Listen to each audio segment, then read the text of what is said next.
आज बीए द्वितीय वर्ष के प्रथम प्रश्न पत्र प्रमुख राज व्यवस्थाओं के अंतर्गत मैं आपको ब्रिटिश संसद के निम्न सदन लोक सदन के बारे में विस्तार से बताना चाहूँगी। ब्रिटिश शासन व्यवस्था के अंतर्गत संसद की प्रभुसत्ता का जो उल्लेख किया जाता रहा है, आज इसका अर्थ लोक सदन और लॉर्ड सभा की प्रभुसत्ता से नहीं वरन लोक सदन की प्रभुसत्ता से ही होता है। वैसे तो 18वीं सदी में भी सर रॉबर्ट वालपोल ने कहा था कि जब कोई मंत्री संसद से परामर्श लेता है तो वह लोक सदन से ही परामर्श लेता है। जब सम्राट संसद को विघटित करता है तब वह लोक सदन को ही विघटित करता है। सर रॉबर्ट वालपोल के समय तो स्थिति संदिग्ध ही थी, किंतु 1911 और 1949 के संसदीय अधिनियम पारित होने के बाद वर्तमान समय में जो स्थिति है उसके संबंध में न्यूमैन के शब्दों में कहा जा सकता है कि संसद की प्रभुसत्ता लोक सदन में निवास करती। अब हम सर्वप्रथम चर्चा करते हैं कि लोक सदन की रचना या संगठन किस प्रकार का होता है। लोक सदन की सदस्य संख्या में समय समय पर परिवर्तन होता रहा है। ब्रिटेन में समय समय पर निर्वाचन क्षेत्र की सीमाओं का पुनर्निर्धारण होता है तथा इसके आधार पर लोक सदन की सदस्य संख्या में भी परिवर्तन किया जाता है।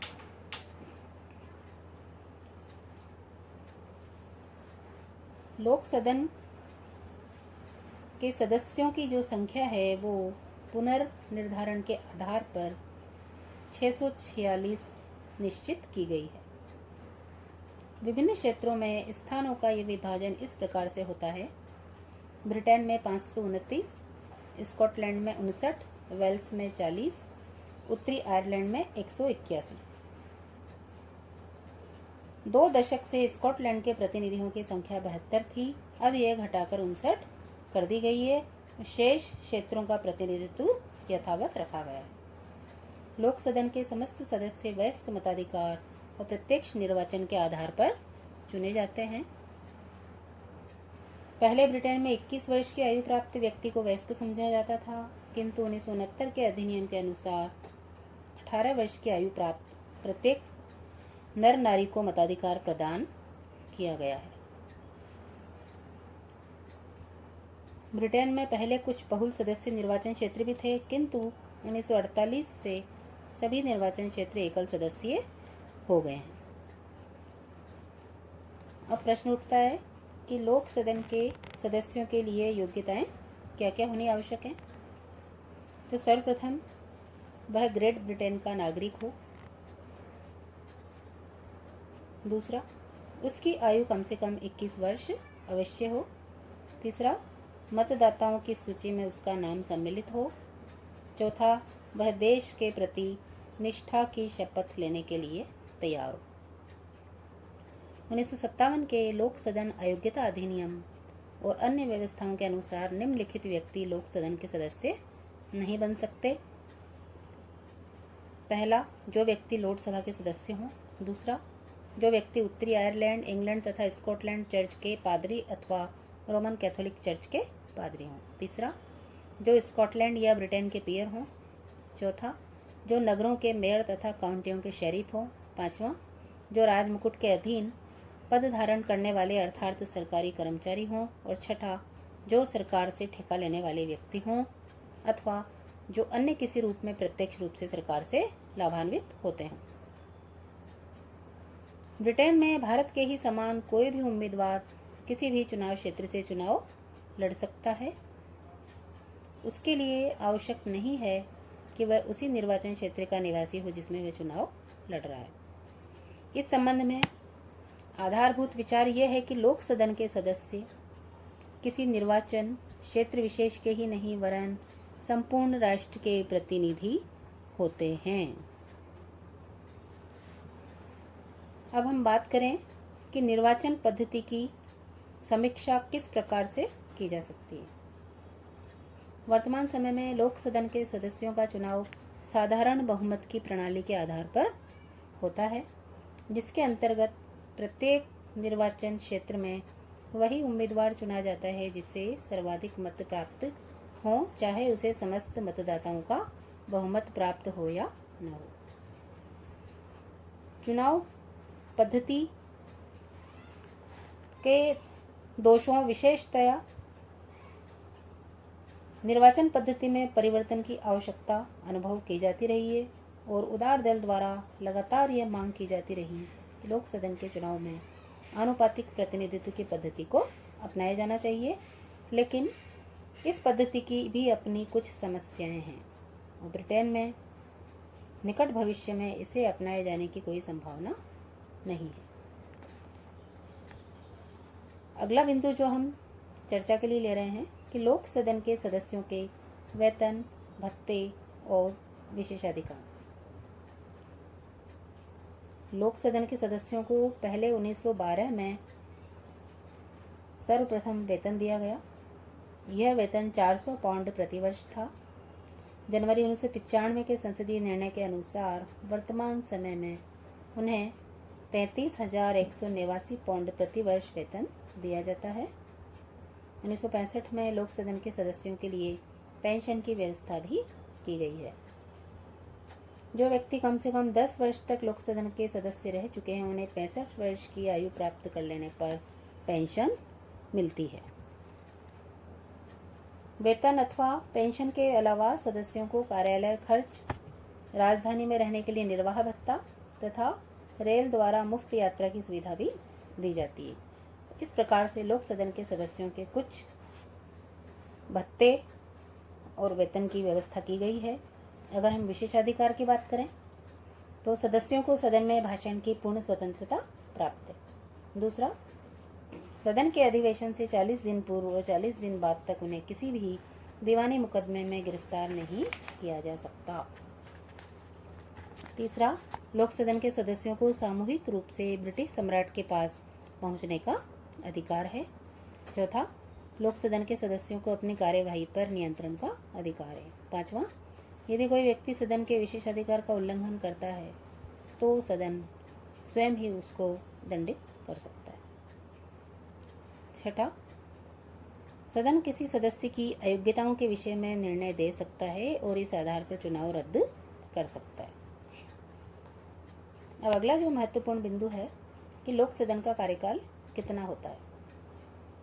लोक सदन का कार्यकाल 5 वर्ष है, किंतु जब आवश्यकता हो इसमें वृद्धि की जा सकती है, जैसा कि प्रथम और द्वितीय विश्व युद्ध के काल में किया गया था।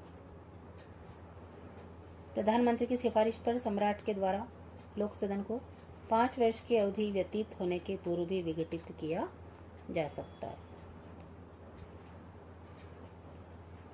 सामान्यतया लोक सदन को समय के पूर्व ही विघटित कर दिया जाता है। 2001 में गठित लोक सदन की समयावधि 12 जून 2006 को समाप्त होनी थी, लेकिन इसे अप्रैल 2005 में विघटित कर 5 मई 2005 को आम चुनाव करवा लिए गए।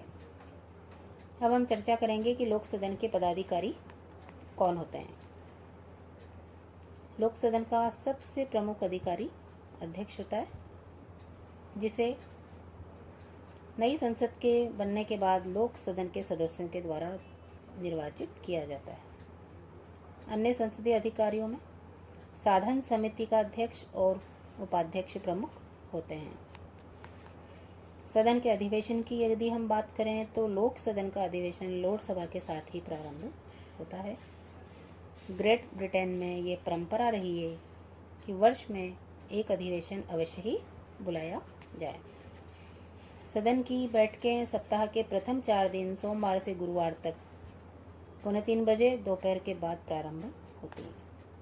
शुक्रवार निजी प्रस्तावों और याचिकाओं के लिए सुरक्षित होता है और इस दिन दोपहर के पूर्व 11 बजे सदन की बैठक होती है। सप्ताह के प्रथम 4 दिन दोपहर से पूर्व का समय समितियों के कार्य के लिए रखा जाता है। गण पूर्ति के लिए सदन में 40 सदस्य होने चाहिए। लोकसभा के अध्यक्ष की बात करें तो इंग्लैंड में लोकसभा के अध्यक्ष को स्पीकर कहा जाता है।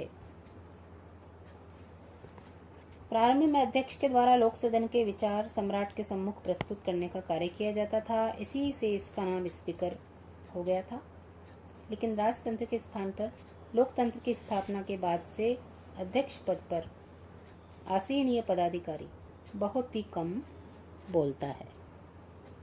ब्रिटेन में स्पीकर पद का ऐतिहासिक महत्व रहा है क्योंकि यह 1396 से चला आ रहा है, जबकि थॉमस हंगरफोर्ड ब्रिटेन के प्रथम स्पीकर बने थे।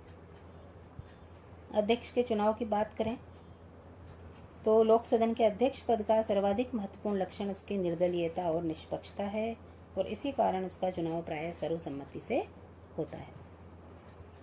अब जो महत्वपूर्ण बिंदु की हम चर्चा करने जा रहे हैं उसमें है अध्यक्ष की शक्तियां और कार्य।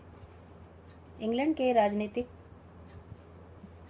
व्यवस्था या ढांचे में लोक सदन के अध्यक्ष का पद बहुत ही अधिक सम्मान तथा गौरव का प्रतीक है। इसके कार्यों की विवेचना हम निम्नलिखित रूप में कर सकते हैं। पहला, लोक सदन का सभापतित्व। अध्यक्ष लोक सदन के अधिवेशनों का सभापतित्व करता है। दूसरा, वाद विवाद का संचालन। वर्तमान समय में लोक सदन का कार्यभार बहुत अधिक बढ़ गया है और सदन के पास समय कम रहता है, इसलिए अध्यक्ष की ये शक्ति बहुत महत्वपूर्ण हो गई है। तीसरा, वाद विवाद को सीमित करना। ये भी अध्यक्ष का बहुत ही महत्वपूर्ण कार्य है। चौथा, सदन में व्यवस्था और अनुशासन बनाए रखना। पांचवा, नियमों की व्याख्या करना। अध्यक्ष नियमों की व्याख्या भी करते हैं। छठा, वित्तीय विधेयक को प्रमाणीकृत करने का अधिकार। 1911 के संसदीय अधिनियम के अनुसार लोक सदन के अध्यक्ष को ये शक्ति प्रदान की गई है कि यदि किसी विधेयक पर विवाद खड़ा हो जाए कि वित्तीय विधेयक वो है या नहीं, तो इस विषय पर लोक सदन के अध्यक्ष का निर्णय अंतिम माना जाता है। सातवां, निर्णायक मत देने का अधिकार। अध्यक्ष को सामान्य परिस्थितियों में अपना मत देने का अधिकार नहीं होता है, लेकिन यदि किसी विषय पर सदन के पक्ष और विपक्ष के बराबर मत हो जाएं, तो स्पीकर को निर्णायक मत देने का अधिकार होता है। आठवां है समितियों के बारे में शक्तियां। नवां है सदन के अधिशासन का कार्य। 10वां, सदन के विशेषाधिकारों की रक्षा। 11वां, सदन का मुख्य प्रवक्ता। तो लोक सदन के अध्यक्ष को इतने अधिक विभिन्न प्रकार के कार्य और शक्तियां मिली हुई हैं कि डॉक्टर जेनिंग्स ने कहा है कि अध्यक्ष के सम्मान और आदर को उसकी शक्ति तथा कार्यों को गिनाकर प्रकट करना संभव नहीं है। आज के लिए धन्यवाद।